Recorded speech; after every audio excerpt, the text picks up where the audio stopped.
ngarang Imphal Municipal Corporation ki Maikaidigi Khwaramban Kaithil gi Akoibada Famliba Street Vendor Sing Ayuk ki Pung Nipan gi Matungda Potfam Famba Yararoi Haina Thingbadagi Tungda ngasi Ayuk IMC amadi police na drive satakrai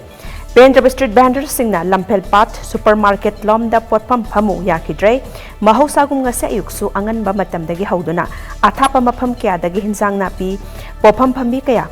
Potfam Famnaki adabo Ayuki Pung Nipan Taramdai diga IMC ki caretaker Mayor Allocator na luchingba IMC ki official sing amadi city police ki team lakduna Potfam Fambi ima event sing Potfam loisina bakhangan ki bagaloinana Lampel Pat ki supermarket complex lomda chatkina bakhangan ki street vendor sing maikai digi su IMC na chatharak liba thong adabo Pendaba phongdoktuna ngaihak ningai sangdana bathoki ngasi chathaki ba drive aduga mari leinena ngasi IMC ki caretaker Mayor Allocator na phongdorakibada ngasi chathari ba drive asi Imphal manungi lambi chinba amadi gari parking ki problem sing asi yenglaga khongthang asi lokhalakpani maruoina pauna amadi thangal kaithel ki akoibada lairiba street vendor sing asi Ayuk ki Pung Nipan phaba Potfam Fambi ayaba piri adabo hairiba pungpham asigi manungdagi lambi chinba hengalakpana maram oiraga tangai phadana khongthang asi IMC na lokhalakpani IMC na lokhalakliba khongthang asi miyamgi yaifanabagi damaktani haibasi street vendor sing na su khangjinbiu isa na Pung Nipan gi mamangda Potfam loisinbiu haina phongdoki nakalamaramda pauna amadi thangal kaithel ki lambi asida parking tausinduna thamliba gari sing su gari mapu singna isa na gyan tana lauthokpiu hanna hairaba phawbada tarak trobri traffic police ki mateng lawraga gari sing pick up tawragani haina magna phongdoki nakalamaramda street vendor phambi amana TOMTV da phongdorakibada IMC na nongma khaktagi mamangda khudakta hairga street vendor singbu tan khaiba asi yamna pende street vendor oina lambi da pot yoliba mioi sing asi yai phanungai be imungi mioi amata natte nomgi nongju nungsa marakta chara tanba macha masu lairik lai su tamhanaba sel tanba thoklakpani ngami haiduna street vendor singi chakhau thadat piba asidi yamna pukning nungsi Lampel supermarket ki mafam asi business area natte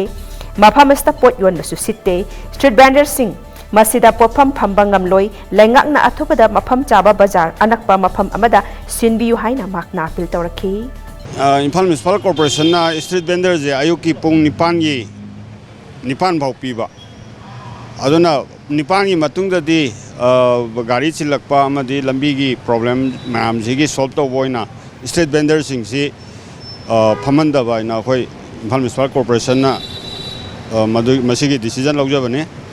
ado iroina na masigi street vendor sing asi khoi gi Lampel da arrange tawna ba na khoi gi Lampel gi supermarket ta pulap changna ba na street vendor jing gi changna ba na arrange tawjari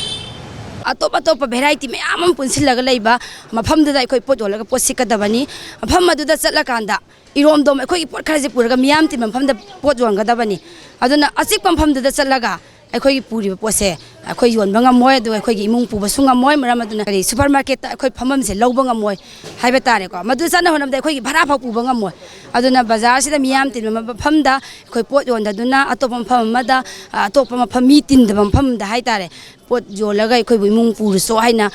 thaba se sarkar gi thong se akhoi pamde aduna akhoi di miyam tin mafam da pot jon gani laik tamanda duna onba matamasa yaugde habe state vendor phamaga su officer gi masa sing tambe school dai akhoi su tamba ngamnanabagi damakta Tauna haidi akhoi pangal sakti puthoakanda honajariba ngatani aduna akhoi gi sa sing sisu tungi jumbiren oirakadori bane akhoi na semhogdrabadi isa sing sisu amuk